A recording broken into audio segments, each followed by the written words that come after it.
Welcome back to Grow Joyfully Home and Garden Tour Saturday with your host, Grandma Sandy, your co-hosts, Suffolk Susie, Pat's Garden Life, and Growing on Vancouver Island. This is an open collaboration that anyone can join. Just use the hashtag Garden Tour Saturday. Well, today I am sitting in the courtyard by my greenhouses, and I'm trying to figure a few things out. One of them is, should I move those strawberries in the green stalk planters, or just wait and give them a little time till it warms up a little bit?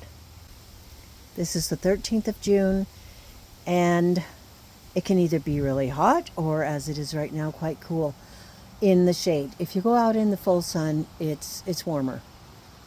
But I'm wondering if they're going to have more sun. I really want them to be here in my courtyard with me. But if they don't have the right growing conditions, well, then that's not going to work. So,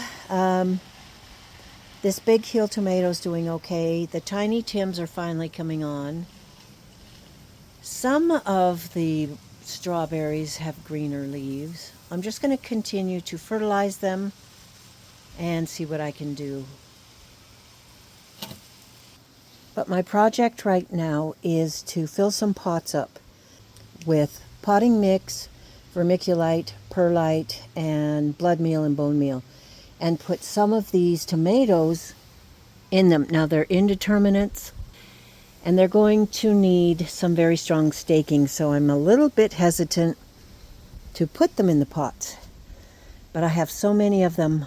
I'm having trouble getting out here to the pasture garden. So I think I'm going to kind of just focus more on this main garden this year and see what I can get done here. I have 2 cattle panels out there, one to be able to grow tomatoes up. So I'm slowly getting them planted. It's going to take forever. I'm so behind getting things planted out. So this is what I'm going to do. Get these containers filled up, get some indeterminate tomato plants in them, and stake them up with the stakes that I have for now. Get them out there in the sunshine and just see what we can do. All you can do is what you can do. And so that's what I'm going to do. Okay, so I potted up 4 things. 4 tomatoes, and then some snapdragons and a white marigold. Let's see, where shall I put this? I don't want to block the path. Maybe I'll put it over here between the 2 blueberries. Hopefully it will like being here between the 2 blueberries. So I've got a determinate.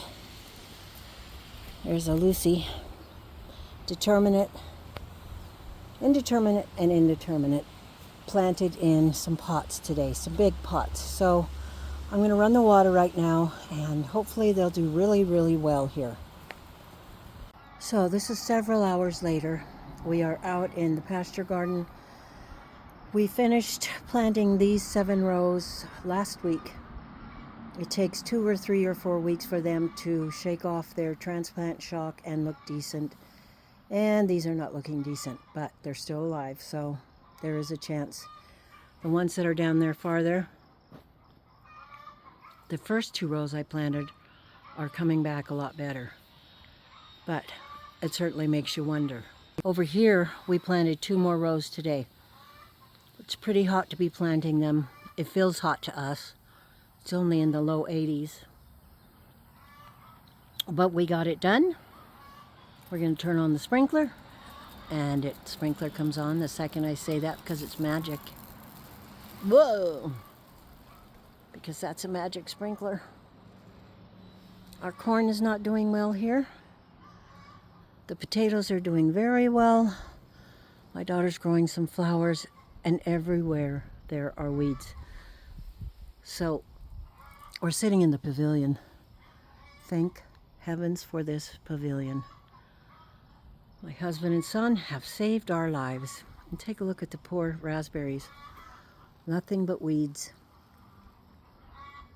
My husband made let's see, 4 raised bed boxes there by my daughter. And there's weed screen down, and man, let me tell you, it saves your life. So that is our intention, to cover here, here, here, just about any piece of ground. That long one there where we had garlic 2 or 3 years ago. There where the weeds are. Anywhere there's open ground, we're going to cover with the weed screen. My husband just made 2 more raised beds, and we're in the process of filling those. And this over here, we have more weed screen to put there, and then he's going to make another raised bed there. And we're, as you can tell, getting very, very fond of raised bed gardening, because take a look at those weeds in between the calendula, around her flowers, over here at the end of her flowers. It's just almost impossible to garden. So instead of fighting nature, we're going to work with it, and we're going to cover her up. Some people say, don't use weed fabric. Well, guess what? If it's the choice between gardening or not, we're going to use weed fabric. Weed fabric is designed to let nutrients and water and the heat down through it.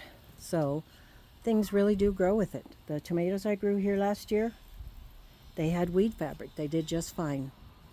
When you have such a large space and you're either going to cover it with weed fabric or not grow in it, we're going to use weed fabric. So for those who think we shouldn't be using weed fabric, I'm sorry, but you have to use your head, and you have to do what works for you. And if this works for you, then you got to do it. So we're going to cover up the ground around her 2 berry bushes there. I don't remember what they're called. One is an American cranberry, and the other one I don't know. And we have a gooseberry barely hanging on there, and a black currant sticking up above the chair. So I have my shirt on that's supposed to protect you from the sun. I've got a hat and sunglasses. So I'm out here right now, and I'm going to try to pick some raspberries. They've been kind of small and not so good, but I think they're just coming on. And so we've stepped up the watering schedule for these raspberries to see if that will help. Right now they're just kind of growing wild. You can only do what you can do. So I'm just going to see if I can get some picked. Our youngest daughter and second son and my husband and I had pizza out here in the pavilion today, in between all the work, and it was a really nice, restful experience. So I think you need to build structures for yourself. You need to have shade for yourself. You need to have benches and things that are just user-friendly, so when you're out here working, you can just sit down in the shade. You can relax, you can rest. Then you are definitely drawn out to your garden more frequently. I hope you've had a wonderful day. I hope this video was helpful. I'm going to go and watch your garden tour Saturday videos. You have a great day, and we will see you on the next video. Thanks for stopping by.